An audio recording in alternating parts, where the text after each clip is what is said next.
शब्दों की तलवार लिए हमेशा जागृत रहते हुए और तेज तर्रार शब्दों की धनी आदरणीय सुजाता मिश्र जी से कि वह आए और अपने शब्दों की तलवार चलाने का कष्ट करें, लक्ष्मीदायी शब्दों की तालियों से स्वागत कीजिए प्लीज।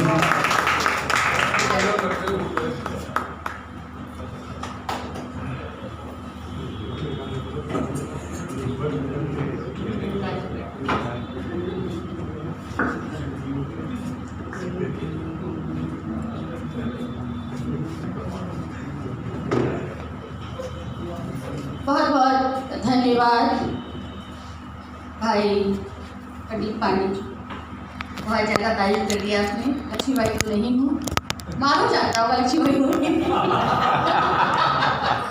बहरहाल आज एक बहुत ही खूबसूरत कार्यक्रम का आयोजन किया गया है और मैं सागर में इस प्रकार का कार्यक्रम मेरे सामने पहली बार हो रहा है।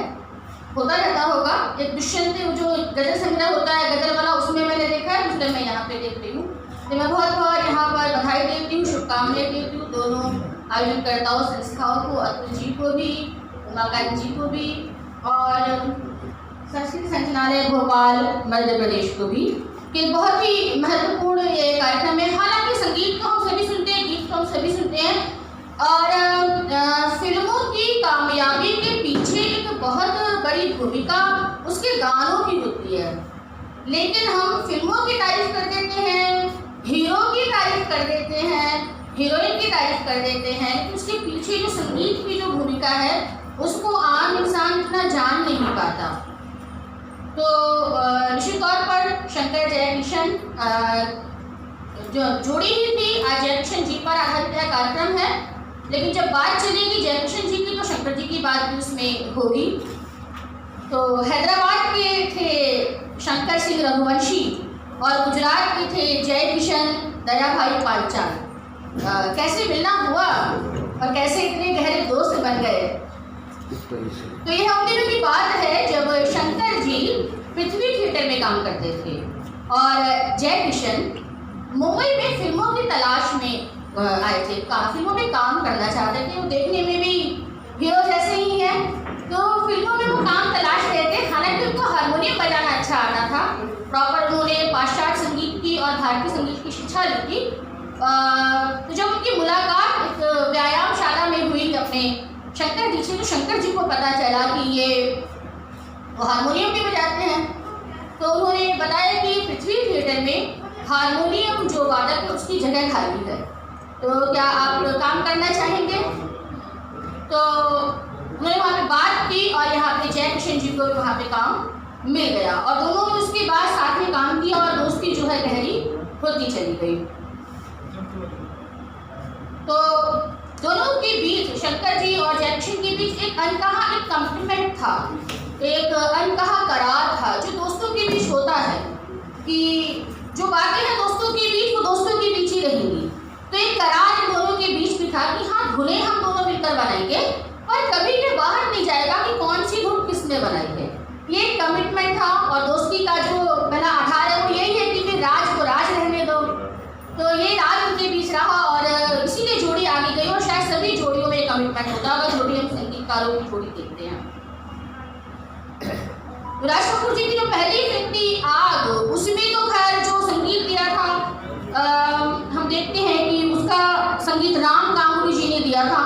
तो अपनी दूसरी फिल्म जब बरसात आई तो उसके लिए भी राज कपूर जी की पहली पसंद राम गांगुली जी ही थे और राम गांगुली जी ने जो है इनका सहयोग किया था, सहायक असिस्टेंट बनकर शंकर जी और जय किशन जी ने आग में इनका साथ दिया था। तो बरसात के लिए पहली चॉइस राम गांगुली जी ही थे, लेकिन राम गांगुली जी शायद उस समय किसी और फिल्म में भी उसी धुन को रिपीट कर रहे थे, जिसकी जानकारी राज कपूर जी को लगी तो उनको बड़ा बुरा लगा कि ये तो धुन बरसात के गानों के लिए है, यही धुन ये दूसरी फिल्मों में भी यूज़ कर रहे हैं। तो उन्होंने ऑन द स्पॉट वहाँ पर शंकर जयकिशन को वहाँ पे मौका दे दिया कि तुम ही बरसात की धुनें बनाओ। और बरसात एक टर्निंग पॉइंट साबित हुआ हिंदी सिनेमा के लिए। एक तो बहुत सुपरहिट फिल्म थी, उसने बहुत कमा के दे दिया, राज कपूर का स्टूडियो था उसको बहुत कमा के दे दिया कि तुरंत ही दूसरी फिल्म की घोषणा कर दी। तो उन्हें आवारा दी, 2 साल बाद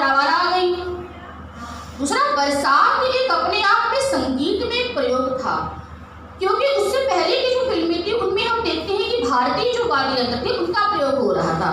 लेकिन क्योंकि जयकिशन पाश्चात्य संगीत को भी जानते थे और शंकर भारती में हैदराबादी जो कर्नाटक संगीत है उसमें पारंगत थे, तो दोनों ने मिलके दोनों प्रकार के उसका जो है प्रयोग किया।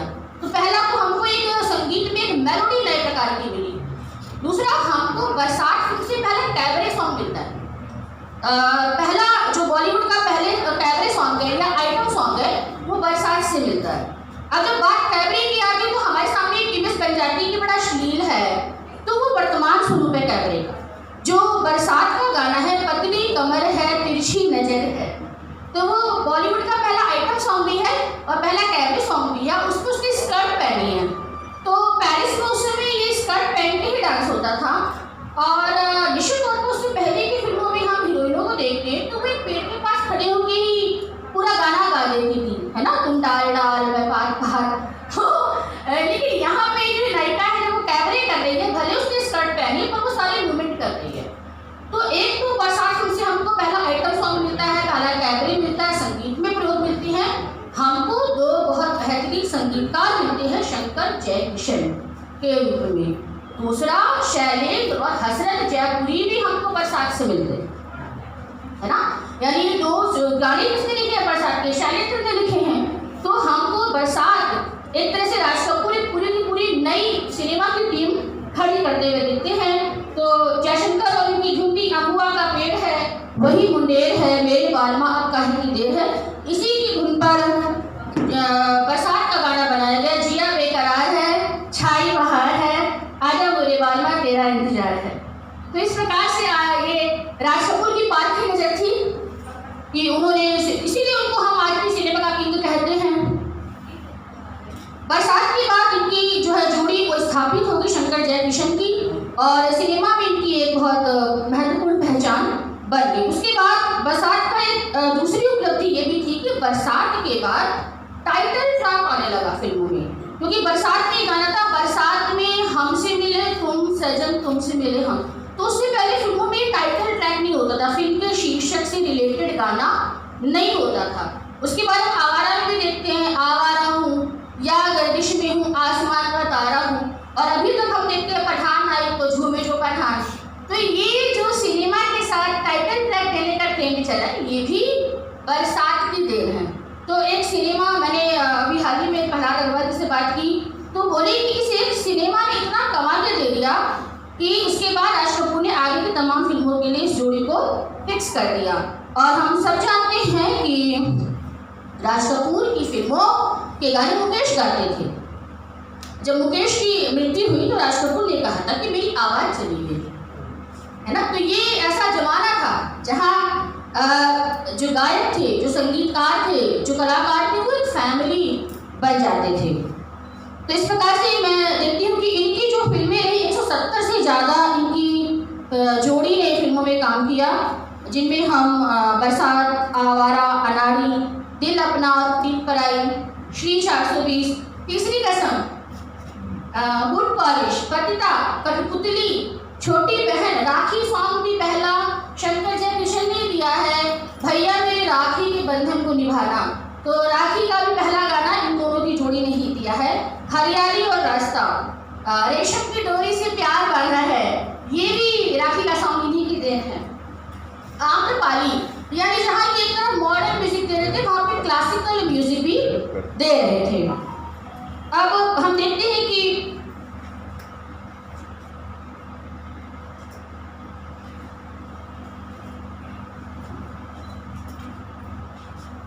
फिल्म श्री 420 का एक गीत है, प्यार हुआ इकरार हुआ, प्यार से फिर क्यों डरता है दिल। उसमें एक लाइन आती है, रातें दसों दिशाओं से कहेंगी अपनी कहानियाँ, गीत हमारे प्यार के दोहराएगी जवानी। शैलेंद्र ने लिखा था ये गीत भी।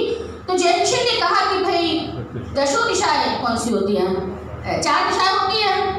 तो यहाँ पर जयकिशन पहुँच गए राज कपूर के पास कि भाई दसों दिशाएं कौन सी होती हैं, ये कैसा गीत है। राज कपूर साहब ने कहा कि शैलेंद्र ने लिखा है तो सही लिखा होगा, शैलेंद्र बड़ा साहित्यकार हैं, उन्होंने सही लिखा होगा। लेकिन जयकिशन जी को जो है लगा कि मुझे जाके बात करनी चाहिए शैलेंद्र से।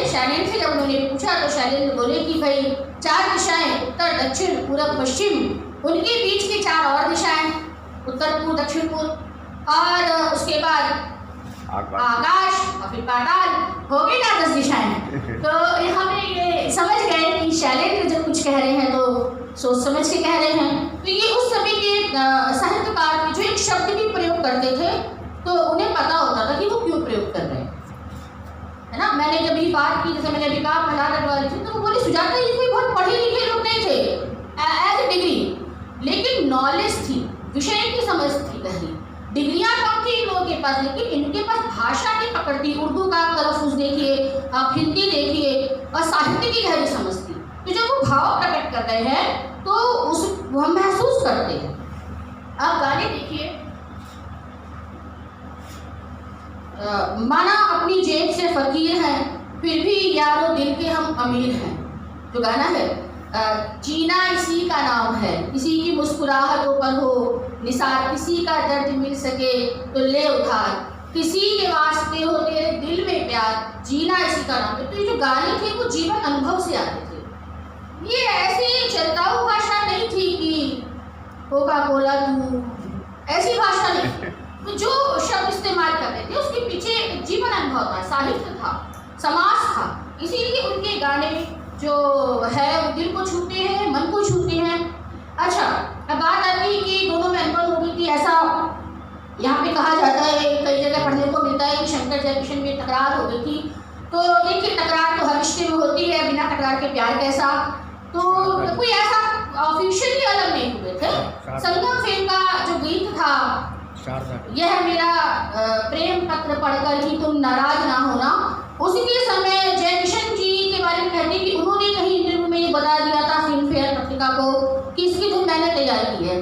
तो यहाँ पे करार टूट गया था कुछ पल के लिए। शंकर थे वो नाराज हो गए थे कि तो हम दोनों के बीच एक कमिटमेंट था कि बातें बाहर नहीं जाएंगी, किसने धुन बनाई। लेकिन ऐसा नहीं था कि वो अलग हो गए थे, उसके बाद भी ये काम करते रहे। हालांकि जयकिशन थोड़े समय के लिए अवसाद में चले गए थे और कहते हैं कि वो ड्रिंक करने लगे थे ज़्यादा, और शायद इसीलिए उनकी जो है मृत्यु हुई। आज की पुण्यतिथि है उनकी। जब ये दोनों में मनमुटाव हो गया था तो मोहम्मद रफ़ी ने दोनों को मिलाने का प्रयास किया। रंगोली फिल्म वे दोनों दोबारा साथ आए, और वहाँ पे जो गाना है छोटी सी दुनिया पहचाने रास्ते हैं, तुम कभी तो मिलोगे कहीं तो मिलोगे तो पूछेंगे हाल, इसको इनकी दोस्ती से ही जोड़ के देखा जाता है कि नाराज़गी पर मनाने का प्रयास किया जा रहा था। और शंकर की जयकिशन जी के चले जाने के बाद भी शंकर उनके नाम से ही फिल्में साइन करते रहे, मतलब जोड़ी उन्होंने तोड़ी नहीं थी। उसके बाद भी उन्होंने जो फिल्में साइन की उसमें शंकर जयकिशन का ही नाम रहा, यानी वो जो हमें तुम्हें करार था वो करार बरकरार रहा। 9 बार सर्वश्रेष्ठ संगीत के लिए इनको फिल्म फेयर अवार्ड मिला, और 1968 में भारत सरकार द्वारा उन्हें पद्मश्री भी दिया गया।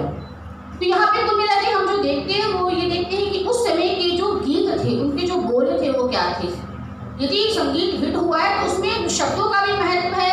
हमको वहाँ शंकर जयकिशन मिल रहे हैं, हमको वहाँ साहिर लुधियानी भी मिल रहे हैं, तो हम उनको याद कर रहे हैं। तो याद करते समय हम ये भी सोचें कि हम उनसे सीख क्या रहे हैं। जब मैं युवाओं के बीच रहती हूँ,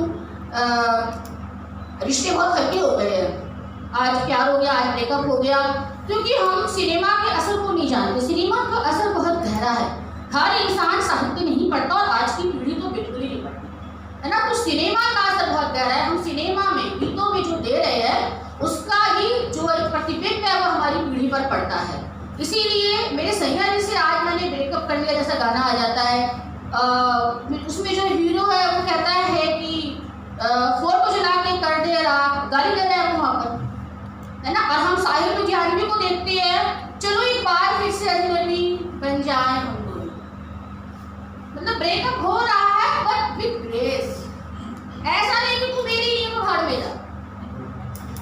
तो सिनेमा ने जो वर्तमान में जो सिनेमा दे रहा है वो ये दे रहा है कि जब तक आप मेरे साथ हो, आप मेरे लिए सब कुछ हो, जब आप मेरे साथ नहीं हो तो तू भाड़ में जा।